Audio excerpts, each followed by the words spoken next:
지금까지 다양한 DID 모형에 대해서 소개를 드렸는데, 이 이중차 문법, 이 DID 모형은 앞서 살펴본 이런 스탠다드한 셋업 외에도 굉장히 다양한 상황에 응용될 수 있고 또 다양한 형태로 변형이 될 수도 있어요. 그래서 이번 시간에는 이 기존 연구들에서 자주 활용되는 응용 케이스들에 대해서 몇 가지 소개를 드려보도록 하겠습니다. 지금까지 다뤘었던 이 DID에서는 이 트리트먼트가 동일한 시점에 일어나던 아니면 서로 다른 시점에 발생하는 스태거드 트리트먼트이던 간에 이 트리트먼트는 바이너리 베리어블로 정의가 됐어요. 특정 시점에 특정 유닛에게 트리트먼트가 있거나 아니면 없는 경우밖에 없었죠. 그런데 이 DID는 이런 바이너리 트리트먼트뿐만 아니라 이 트리트먼트 인텐시티의 정도가 다를 수 있는 이 멀티 밸류 트리트먼트 또는 컨티뉴어스 트리트먼트에 대해서도 적용이 가능해요. 특히 이런 이 트리트먼트 인텐시티를 활용하는 분석의 가장 큰 장점 중에 하나는 바로 모든 유닛이 이 트리트먼트의 영향을 받아서 never treated 유닛, 즉 순수한 어떤 컨트롤 그룹이 없는 경우에도 인과 추론이 가능한 경우가 있다라는 건데, 이게 어떻게 인과 추론이 가능한지에 대해서는 뒤에서 조금 더 부연 설명을 드릴게요. 근데 이런 경우는 사실 굉장히 많아요. 예를 들어서 우리나라에서 어떤 법이 시행된다면은 우리나라는 이 지역적으로 이제 차등적으로 시행되는 게 아니고 전국적으로 이제 법이 적용이 되니까 이 모든 지역 그리고 그 안에 있는 모든 사람들, 모든 기업들이 다 동시에 영향을 받겠죠. 또 미국 같은 경우도 주법이 있긴 하지만 연방 규제가 시행되는 경우라고 한다면은 모든 주에서 동일한 규제가 적용이 되니까 우리나라랑 비슷한 상황이 될 거고, 또 코로나19의 영향을 분석한다라고 하면은 예를 들어서 뭐 2020년을 생각해 보면은 모든 사람들이 어떤 방식으로든 코로나19의 영향을 받았기 때문에 never treated 유닛이 없는 대표적인 경우라고 볼 수 있겠죠. 또 많은 경우에 이미 시행되고 있는 트리트먼트에 대해서 연구를 하게 되는 경우가 있는데, 이걸 만약에 바이너리 트리트먼트로 정의를 하게 되면은 이 트리트먼트를 받기 이전 기간에 대한 데이터가 없을 수 있기 때문에 전통적인 DID 분석을 적용하는 게 쉽지 않을 수 있어요. 하지만 이미 시행되고 있는 이 트리트먼트에 그 인텐시티가 달라지는 케이스가 있다고 한다면은 이거를 어떤 컨티뉴어스 트리트먼트로 정의를 해서 분석을 해볼 수 있을 거예요. 예를 들어서 오염물질 배출 규제가 기존에도 있었는데 그 규제의 강도가 더 강화됐다든지 아니면은 최저임금 규제가 이미 있었는데 그 최저임금이 더 인상이 됐다든지 이런 상황을 우리는 이제 컨티뉴어스 트리트먼트를 적용할 수 있는 대표적인 어떤 예라고 볼 수 있을 것 같아요. 이런 컨티뉴어스 트리트먼트를 활용한 한 가지 연구 사례에 대해서 소개를 드리자면은, 이 논문은 에어비앤비가 그 주변 지역의 레스토랑 고용에 미치는 인과적인 효과를 분석한 연구인데, 여기서는 이제 뉴욕시티의 사례를 지금 분석하고 있어요.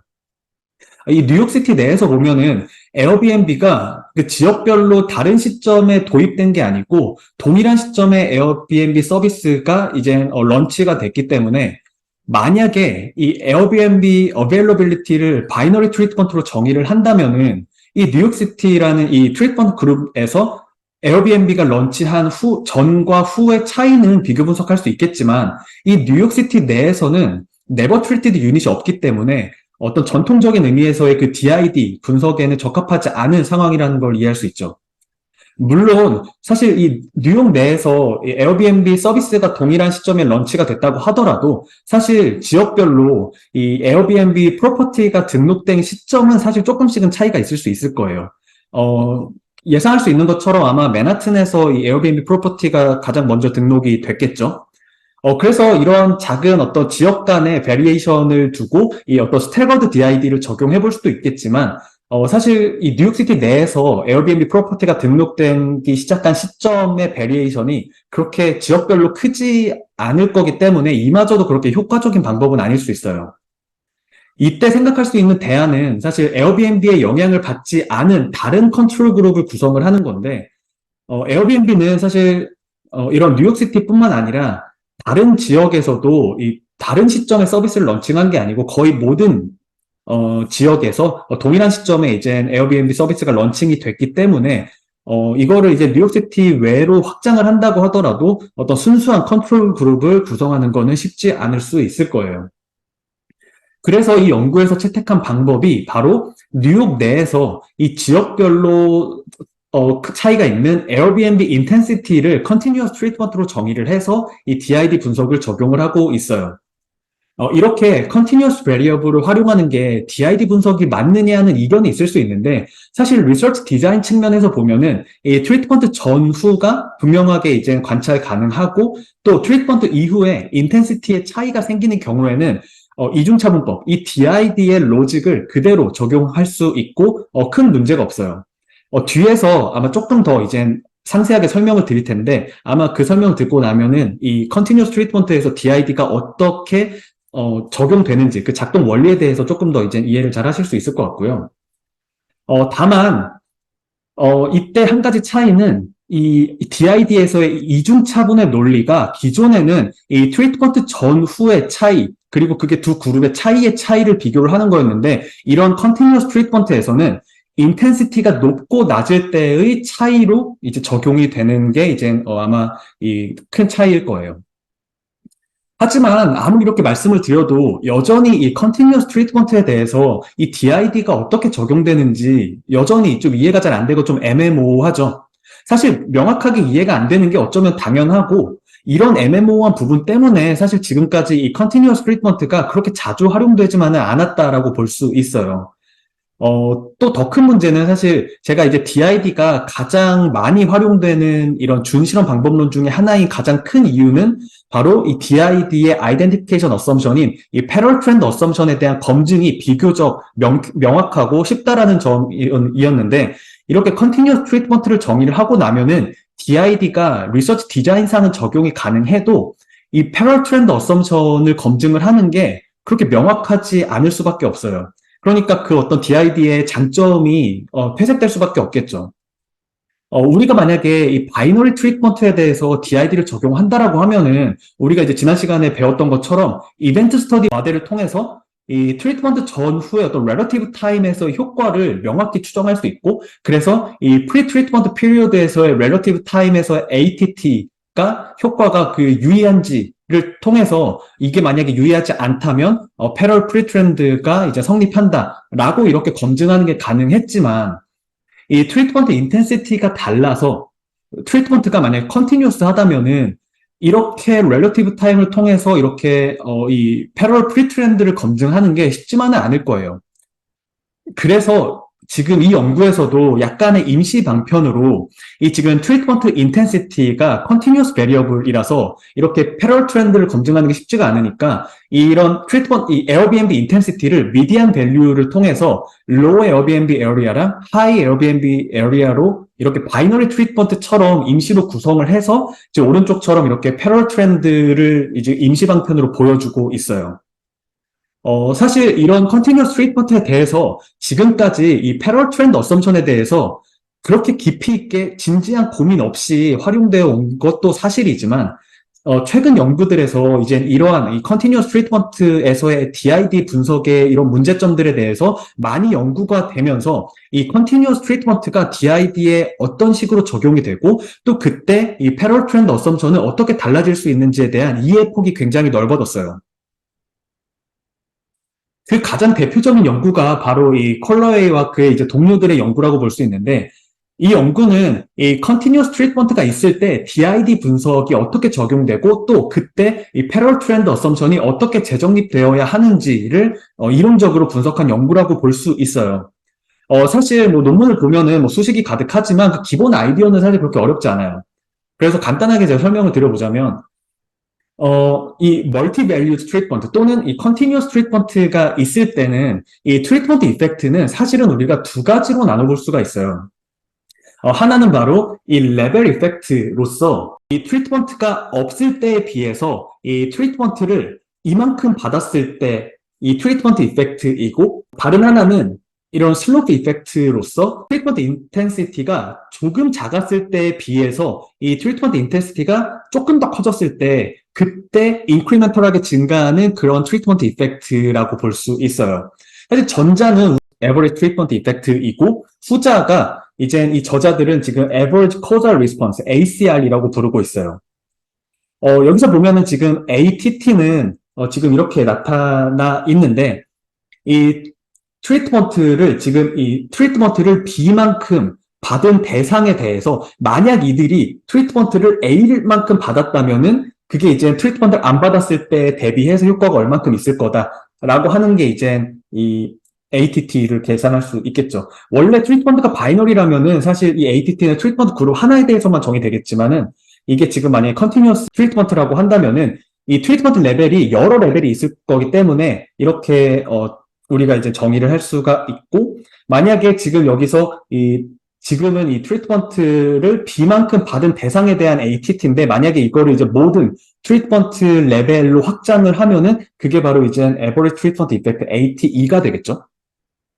그리고 또 이 Continuous Treatment에서는 사실 이게 이 슬로프가 이 미분 개념으로 이제 표현이 돼서 그냥 이렇게 나타났을 뿐인데, 사실 그 아래에 있는 이 Discrete Treatment 케이스가 사실 좀 더 이해는 쉬울 것 같아요.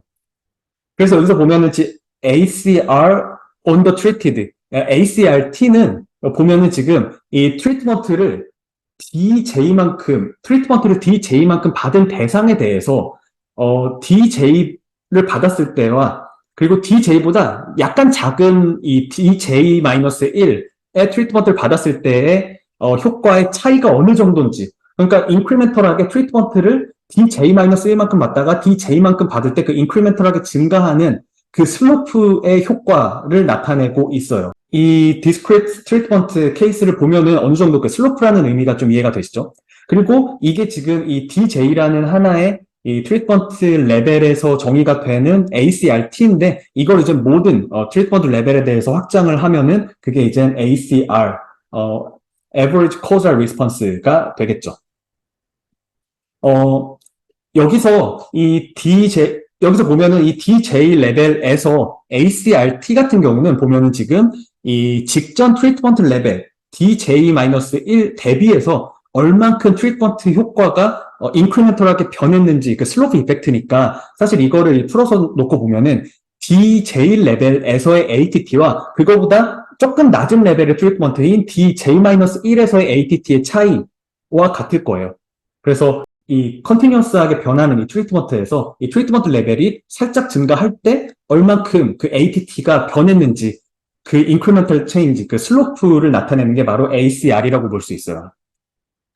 이렇게 ATT와 ACR을 구분을 하고 나면은 이 컨티뉴어스 트리트먼트에 대한 DID의 논리를 조금 더 클리어하게 이해를 해볼 수가 있는데,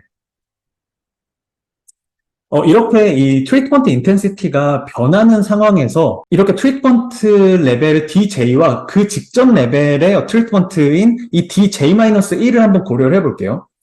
그러면 이 DID 모델은 이 트리트먼트 전후의 차이를 비교하는 게 아니라, 이게 이제 트리트먼트 인텐시티가 컨티뉴어스 하니까 이 트리트먼트 인텐시티가 클 때와 작을 때의 차이를 비교한다라고 말씀드렸잖아요. 그때 논리가 각 트리트먼트 레벨에 적용이 될 수 있을 거예요. 예를 들어서 지금 여기서 DJ 레벨에서 생각해 보면은 지금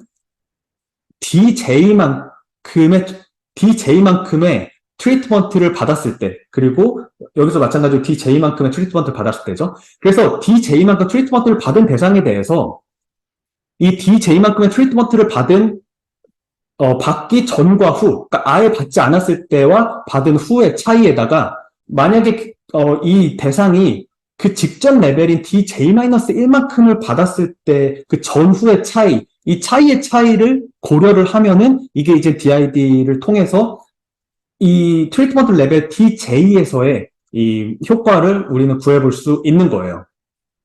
그래서 이 DJ의 트리트먼트를 받은 대상에 대해서 DJ에서의 ATT와 그리고 DJ-1에서의 ATT의 차이니까, 이거는 이제 또 이 DJ에서의 ACRT와 같다라는 것도 이제 앞에서 이미 설명을 드렸었죠.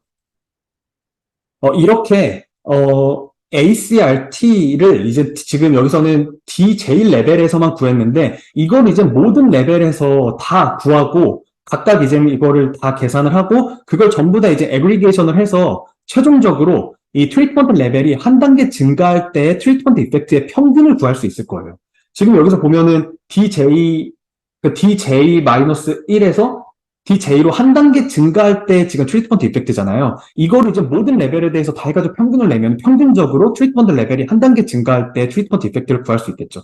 이게 바로 컨티뉴어스 트리트먼트에서 DID를 적용해서 우리가 구할 수 있는 커절 이펙트예요. 트리트먼트가 여러 레벨이 있을 때, 트리트먼트를 조금 더 받았을 때 그 추가적인 인과적인 효과, 이거를 우리는 이제 컨티뉴어스 트리트먼트를 통해서 구할 수 있는 커절 이펙트라고 볼 수 있는 거죠.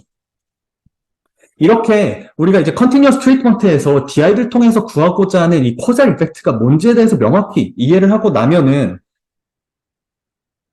이 컨티뉴어스 트리트먼트에 대해서 DID를 적용할 때 주의해야 할 점에 대해서도 보다 명확하게 이해해 볼 수 있는데 우리가 구하고자 하는 코잘 에스티메이트는 지금 각 트리트먼트 레벨에서의 ACRT죠. 그리고 이들을 모든 레벨에서 평균한 값이 결국 최종적으로 우리가 구하고자 하는 컨티뉴어스 트리트먼트에서의 코잘 이펙트예요. 그쵸? 그리고 그거는 이 DJ 레벨에서 트리트먼트를 받은 대상에서 실제 DJ에서의 ATT와 그 직전 레벨에서의 DJ-1에서의 ATT의 차이가 우리가 원하는 거예요. 이 차이를 그래서 전체 이 트리트먼트 레벨에서의 평균을 구하는 게 바로 우리가 구하고자 하는 커절 에스티메이트인 거죠. 그런데 지금 이 컬러웨이 연구에서는 바로 이 two-way fixed effect 모델은 이런 우리가 이제 전통적으로 DID 분석할 때 많이 활용하던 이 two-way fixed effect 모델을 이런 continuous treatment에 적용을 하게 되면은 실제로 이 DJ만큼 트리트먼트를 받은 대상의 ATT와 실제로 DJ-1만큼 트리트먼트를 받은 대상에서의 ATT의 차이의 평균을 구하게 되고, 여기서 이건 분명히 지금 우리가 구하고자 하는 커절 에스티메이트랑 다른 게 확연히 보이시죠? 우리가 구해야 되는 거는 지금 동일한 대상, DJ만큼의 트리트먼트를 받은 대상에서의 그 카운터팩추얼의 그 차이예요. 만약 이들이 그 트리트먼트를 조금 적게 받았다면은 어땠을 그 카운터팩추얼과 이거 비교를 통해서 이 DJ 레벨에서의 이 인크리멘털한 커절 이펙트를 구하는 거죠. 그런데 지금 여기서는 그 카운터팩추얼이 아니라 실제로 DJ만큼 받은 거의 효과와 DJ- 받은 효과의 차이를 구하게 되는 거예요. 그래서 여기서 지금 우리가 지금 필요한 거는 얘잖아요. 그러니까 지금 우리가 필요한 이 ATT, DJ-1, 컨디셔널 온 DJ를 더하고 빼서 지금 아래식을 한번 변형해 보면은 다음과 같이 정리를 해볼 수가 있어요. 그럼 여기서 우리가 알 수 있는 건 이 two-way fixed effect 모델을 통해서 추정을 한 continuous treatment effect는 우리가 구하고자 하는 커절 에스티메이트인 이 ACRT뿐만 아니라 서로 다른 레벨의 트리트먼트를 받은 대상 간의 트리트먼트 이펙트의 차이, 즉 이 트리트먼트 레벨에 따른 셀렉션 바이어스도 포함된다라는 거를 지금 보여주고 있어요. 이게 왜 셀렉션 바이어스인지 좀 이해가 되시죠? 이거는 지금 실제로 DJ의 트리트먼트를 받은 대상과 DJ-1의 만큼의 트리트먼트를 받은 대상이 서로 다른 대상인데 그 두 대상이 동일하게 DJ-1만큼의 트리트먼트를 받았을 때 만약에 그 두 대상이 애초에 좀 차이가 있어가지고 그러니까 동일한 트리트먼트를 받았어도 그 효과가 달랐다면은 이게 이제 당연히 셀렉션 바이어스가 되는 거죠. 즉 트리트먼트 레벨에 따른 어떤 셀렉션 바이어스라고 이해해 볼 수 있겠죠. 그래서 이게 굉장히 중요한 시사점을 지니는데 컨티뉴어스 트리트먼트에 대해서 이 커절 에스티메이트를 구하기 위해서 즉 아이덴티피케이션을 위해서는 이 셀렉션 바이어스가 없어야 하는 거고 그래서 이 트리트먼트 레벨에 따른 이 효과의 차이가 없어야 한다라는 이런 어썸션이 추가적으로 고려되어야 한다라는 거를 이해해 볼 수 있어요. 그래서 이거를 조금 더 포멀하게 정리를 해서 이 연구에서는 이 continuous treatment에 대해서 이 parallel trend assumption을 조금 더 확장해서 정의를 하고 있어요. 지금 이 기존의 parallel trend assumption 같은 경우는 지금 보면은 이 트리트먼트가 있을 때 트리트먼트를 받지 않은 컨트롤 그룹과의 이 parallel trend에 대한 가정이었죠. 즉 보면은 지금 트리트먼트를 D만큼 받은 이 트리트먼트 그룹과 트리트먼트를 아예 받지 않는 이 컨트롤 그룹 간의 이 시간에 따른 그 차이, 그러니까 트리트먼트가 없었을 때, 지금 트리트먼트가 0일 때 그 시간에 따라 변하는 타임 트렌드가 평행하다라는 게 우리가 일반적인 스탠다드한 패러럴 트렌드 어썸션이었어요. 그런데 이 컨티뉴어스 트리트먼트에서는 이 앞선 이유로 인해서 이 트리트먼트 레벨에 따른 효과 차이까지 없어야 하기 때문에 이 트리트먼트 레벨 D를 받은 이 트리트먼트 그룹은 컨트롤 그룹뿐만 아니라 다른 레벨의 트리트먼트를 받은 다른 트리트먼트 그룹들과도 그 타임 트렌드가 다 평행해야 된다는 거예요. 그 차이가 지금 이해되시죠? 여기다 이제 컨디셔널 노테이션이 없죠? 그 말은 즉슨 지금 언컨디셔널한 타임 트렌드니까 이건 컨트롤 그룹뿐만 아니라 다른 트리트먼트 레벨을 받은 다른 대상까지의 그런 타임 트렌드까지도 모두 평균적으로 다 평행한 거를 요구를 하는 거죠. 그러니까 기존에는 이 컨트롤 그룹과의 타임 트렌드만 평행을 하면 됐는데 이제는 컨트롤 그룹뿐만 아니라 모든 대상에 대해서 이제 이 다른 레벨의 트리트먼트를 받은 다른 대상에 대해서들까지도 그 타임 트렌드가 평행을 해야 되는 거니까 훨씬 더 강한 가정이죠. 그래서 이걸 이젠 스트롱 패럴 트렌드라고 이 저자들은 지금 얘기를 하고 있어요. 이처럼 이 컨티뉴어스 트리트먼트에 대해서 분석할 때 어떠한 원리로 DID가 적용될 수 있고 또 이를 가능하게 하기 위해서 보다 강한 이런 패럴 트렌드 어썸션이 필요하다라는 거에 대해서 여러분들 어느 정도 이해를 하실 수 있으면 좋겠고요. 이렇게 사실 이 컨티뉴어스 트리트먼트에 대해서 이런 상대적으로 강한 가정이 요구가 되긴 하지만 앞서 잠깐 언급드린 대로 이 untreated unit, 즉 이 컨트롤 그룹이 없이도 인과적인 효과를 추정할 수 있다라는 거는 이런 컨티뉴어스 트리트먼트를 활용하는 분석의 가장 큰 장점 중에 하나이지 않을까 생각을 합니다. 이런 컨티뉴어스 DID는 생각보다 굉장히 다양한 경우에 활용이 되는데 그 중에서 몇 가지의 활용 케이스들에 대해서 조금 소개를 드려볼게요. 어떤 인터벤션을 받을지 말지로 이런 트리트먼트 그룹과 컨트롤 그룹이 구분되는 게 아니고 이 트리트먼트 또는 인터벤션에 의해서 영향을 받는 정도에 따라서 구분되는 경우는 지금 이 트리트먼트에 영향을 받는 정도의 차이가 이 어떤 컨티뉴어스 베리어블로 정의할 수 있으니까 이 컨티뉴어스 DID의 어떤 스페셜 케이스라고 볼 수 있어요.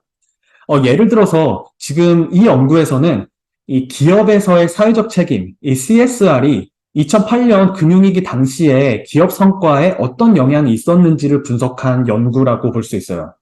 지금 여기서 보면은 이 트리트먼트는 지금 이 2008년에 있었던 파이낸셜 크라이시스예요. 근데 이 파이낸셜 크라이시스는 2008년에 동일하게 발생했고 미국에 있는 모든 기업들은 모두 다 거기에 영향을 받았겠죠. 그렇죠? 그러니까 사실 이 메인 트리트먼트, 메인 인터벤션인 파이낸셜 크라이시스에 영향을 받지 않는 never treated unit, 즉 순수한 컨트롤 그룹은 여기서 정의하기가 쉽지가 않아요. 그런데 이 파이낸셜 크라이시스에 영향을 받았는지 여부가 지금 트리트먼트 그룹과 컨트롤 그룹을 결정하고 있는 게 아니에요. 이 연구에서 보면은 이 금융위기 이전에 이 기업의 CSR 성과가 높은 기업과 그리고 CSR 성과가 낮은 기업들을 이 트리트먼트와 컨트롤 그룹으로 나눠서 지금 분석을 하고 있어요. 이럴 경우에 DID가 어떤 식으로 적용되는지 여러분들이 한번 생각을 해보면은 사실 이거는 뭐 두 가지 관점, 케이스 컨트롤 디자인 관점이나 아니면 이벤트 스터디 디자인 관점에서 동일하게 해석해 볼 수 있는데 아마도 이 케이스에서는 이 케이스 컨트롤 관점이 조금 더 이해하기 쉬울 것 같아요. 무슨 말이냐면은 지금 이 금융위기를 견디는 데 있어서 이 기업의 사회적 책임이 얼만큼 이게 이제 효과가 있는지를 분석을 하고 있는 거니까 금융위기 이후에 CSR 성과가 높았던 기업들이 이 CSR 성과가 낮았던 기업들에 비해서 그런 어떤 영향을 얼만큼 덜 받았는지를 지금 분석을 할 수 있겠죠. 그런데 사실 금융위기의 영향과 관계없이 이 CSR 성과에 따른 이 기업들은 서로 어느 정도 특성이 차이가 있을 수가 있을 거예요. 근데 이런 차이는 금융위기 이전에도 그 차이가 관찰될 수 있겠죠.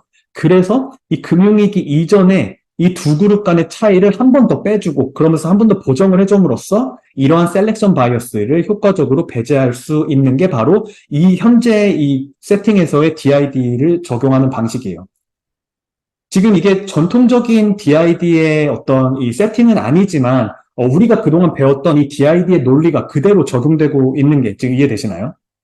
그럼 여기서 이런 상황에서 만족해야 하는 이 패럴 트렌드 어썸션은 바로 이 CSR 성과가 높은 기업과 낮은 기업의 타임 트렌드가 파이낸셜 크라이시스가 없을 때, 즉 파이낸셜 크라이시스 전에 기업 성과가 이렇게 평행한지를 이제 검증해야 되고, 이게 만약에 이런 어떤 패러럴 프리트렌드가 성립한다면은 충분히 이런 DID를 통해서 효과를 분석을 해볼 수가 있겠죠.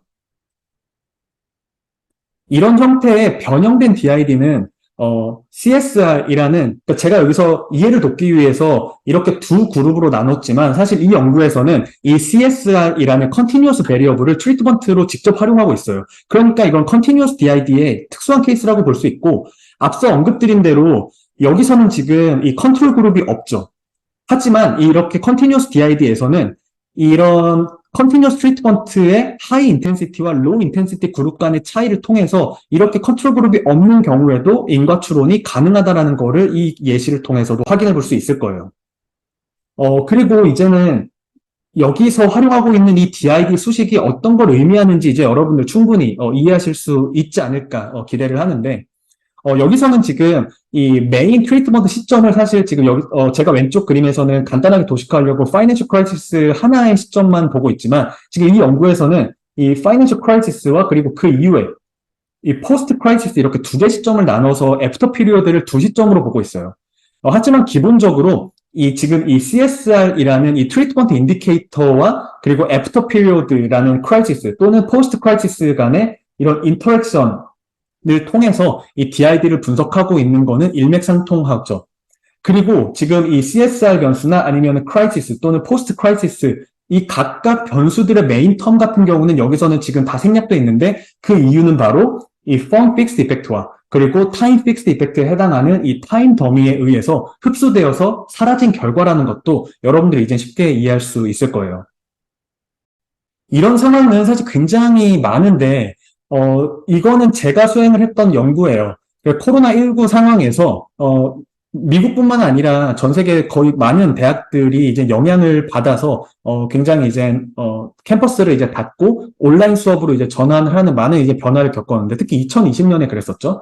그렇기 때문에 이 2020년에 코로나19의 영향을 받지 않은, 대학들은 없었고, 그러니까 이제 컨트롤 그룹은 없었지만, 여기서는 이 Centralized IT Governance 정도에 따라서 코로나19의 영향을 받는 정도가 다르다라고 저희가 이제 이론화를 했고, 그래서 이제 이 Centralized IT 정도에 따라서 두 그룹의 대학으로 나누고 이들의 코로나19 전후의 교육 성과, 그 학생들의 그 수업 만족도의 차이에 그 두 그룹 간의 또 차이를 통해서 DID 분석을 적용을 하고 있어요.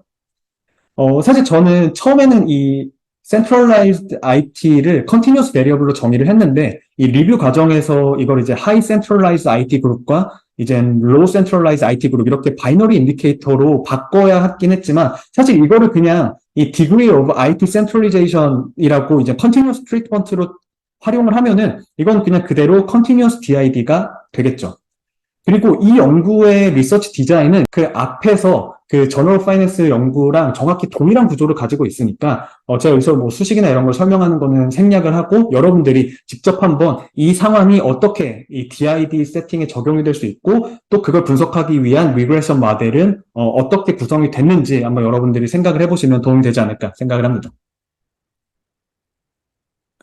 또 이 연구는 이베이에서 머신러닝 기반의 번역 알고리즘, 머신 트랜슬레이션이라고 하는 이러한 어떤 새로운 알고리즘을 통해서 이 이베이 플랫폼에서의 이 번역 기능이 대폭 향상된 거를 이제 트리트먼트로 활용을 해서 이게 어떤 이베이에서의 인터내셔널 트레이드에 어떤 영향을 미치는지를 지금 분석하고 있는 연구예요. 여기서도 보면은 지금 이 머신 트랜슬레이션이 지금 이베이 사이트에 모두 적용이 됐고, 그러니까 이베이에 있는 모든 상품에 동시에 지금 영향을 미쳤기 때문에 이러한 이 머신 트랜슬레이션 도입이라는 트리트먼트에 영향을 받은 상품과 그렇지 않은 상품을 이렇게 딱 잘라서 나눌 수는 없겠죠.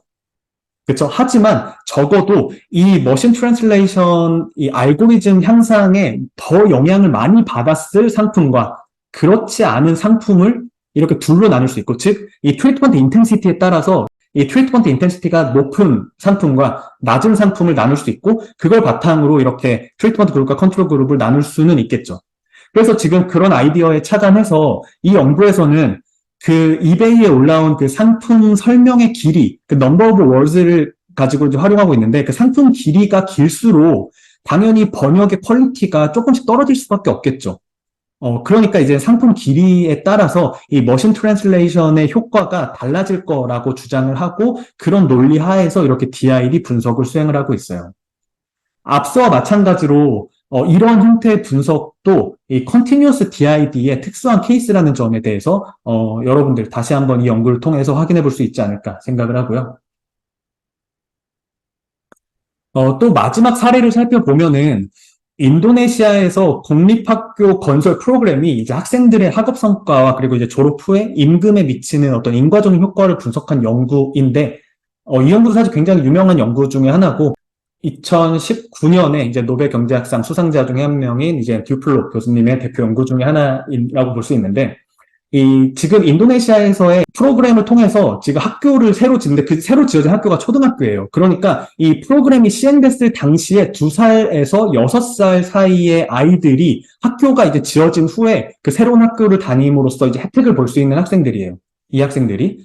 그리고 이 12살부터 17살까지 학생들은 이게 이제 학교가 지어진 후에는 이미 이제 졸업을 할 나이고 이제 학교에 그 새로 지어진 학교에 입학할 이 나이가 아니기 때문에 이 새로운 프로그램의 영향을 받지 않은 학생들이라고 충분히 생각할 수 있죠.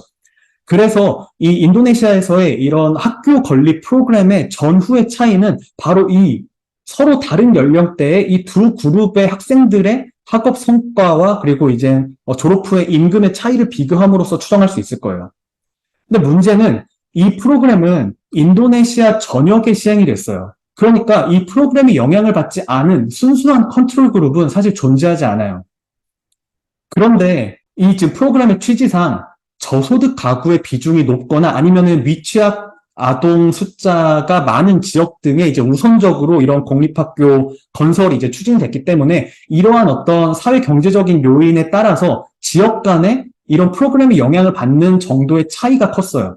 그래서 그 프로그램이 영향을 받는 정도에 따라서 영향을 많이 받는 지역과 그렇지 않은 지역으로 이렇게 나눌 수 있었고 이런 논리를 통해서 이 두 지역에서 프로그램의 혜택을 받은 아이들과 그렇지 않은 연령대 아이들의 차이를 분석함으로써 즉 DID를 적용을 함으로써 효과적으로 셀렉션 바이어스를 배제하고 그럼으로써 인도네시아에서의 이런 공립학교 건설의 인과적인 효과를 분석할 수 있었던 거예요. 여기서도 정확히 이 DID의 논리가 그대로 적용되고 있는 거를 여러분들이 좀 캐치를 하실 수 있을 것 같고요. 만약에 이 레벨 오브 프로그램을 컨티뉴스 베리어블로 정의를 하면은 그게 그냥 이제 컨티뉴스 DID가 되는 거겠죠. 아마 이 연구는 가장 전형적인 DID 세팅에서 가장 벗어나 있는 연구일 텐데 이 DID에 대해서 사실 너무 전형적이고 너무 교과서적인 그 스탠다드한 케이스만 알고 있으면은 지금 이 연구에서처럼 DID의 굉장히 다양한 응용 케이스들에 대해서 간과하게 되는 경우가 있을 수 있어요. 그래서 이 DID의 그 전형적인 케이스를 이해하되 거기서 벗어나서 이 DID의 인과추론의 원리에 대해서 제대로 이해를 하고 여기서 나온 다양한 응용 케이스들에 대해서 여러분들 스스로 다시 한번 생각을 해보면서 이러한 리서치 디자인도 DID를 통해서 충분히 인과추론이 가능하다라는 거를 여러분들이 이해할 수 있으면 좋겠습니다. 참고로 이 Continuous Treatment의 특수한 케이스 중에 또 하나로서 이 Fuzzy DID도 이제 들 수 있는데 우리가 보통 데이터 분석, 특히 리서치 디자인에서 이 Fuzzy 디자인이라고 얘기를 하는 거는 어떤 이 그룹의 경계가 1, 0으로 이렇게 명확하게 샤프하게 이렇게 나뉘어지는 게 아니고 확률적으로 정의가 되는 상황을 우리는 흔히 이제 Fuzzy 디자인이라고 얘기를 해요. 그래서 어떤 익서지너스 샥에 의해서 이 트리트먼트 그룹과 컨트롤 그룹이 정해지는데 이때 그래서 트리트먼트 그룹은 항상 트리트먼트를 받고 컨트롤 그룹은 항상 트리트먼트를 받지 않는 상황을 우리는 지금까지 쭉 봤었죠. 이런 걸 이제 샤프 디자인인데 그런 상황이 아니고 이렇게 이 트리트먼트 그룹과 컨트롤 그룹이 트리트먼트를 받을 확률이 달라지는 경우도 분명히 생각해 볼 수 있어요. 그리고 그런 경우로 분석하는 게 이제 바로 Fuzzy DID라고 볼 수 있어요.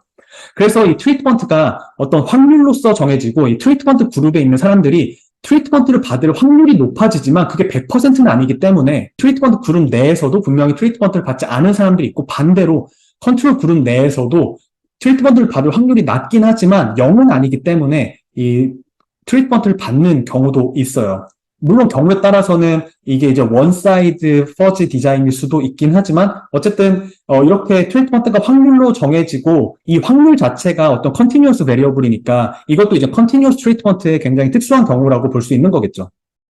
이렇게 이 트리트먼트가 확률적으로 정해지는 경우에는 이 확률이 만약에 이 시간대별로 계속 이렇게 적용이 된다고 하면은 특정 시간대는 트리트먼트를 받았다가 그 다음 시기에는 이 확률에 의해서 트리트먼트를 받지 않게 되는 경우도 분명히 있을 수 있겠죠. 그래서 이런 경우를 이제 지난번에 잠깐 언급드렸는데 이제 트리트먼트 리버설이라고 얘기를 하는데 이런 퍼지 디자인에서는 이 트리트먼트 리버설도 굉장히 이제 빈번할 수 있어요. 사실 이런, 이 퍼즐 디자인은 이 DID뿐만 아니라 뭐 이런 몇 주 후에 더 자세히 다루게 될 Regression Discontinuity에서도 굉장히 자주 볼 수 있는 이 디자인인데 사실 이 퍼즐 디자인을 분석하는 어프로치는 모두 동일해요. 바로 이 도구 변수 개념을 활용해서 이 Local Average Treatment Effect를 분석을 하고자 하는 건데 이건 뒤에서 이 도구 변수를 다룰 때 더 자세히 이제 설명을 하는 걸로 하고 또 뒤에서 이 퍼지 리그레션 디스컨티뉴이티를 배우게 되면은 아마 이런 퍼지 디자인을 이 레이트라는 개념을 통해서 어떻게 분석을 하는 건지에 대해서 조금 더 잘 이해해 볼 수 있지 않을까 생각을 하고요.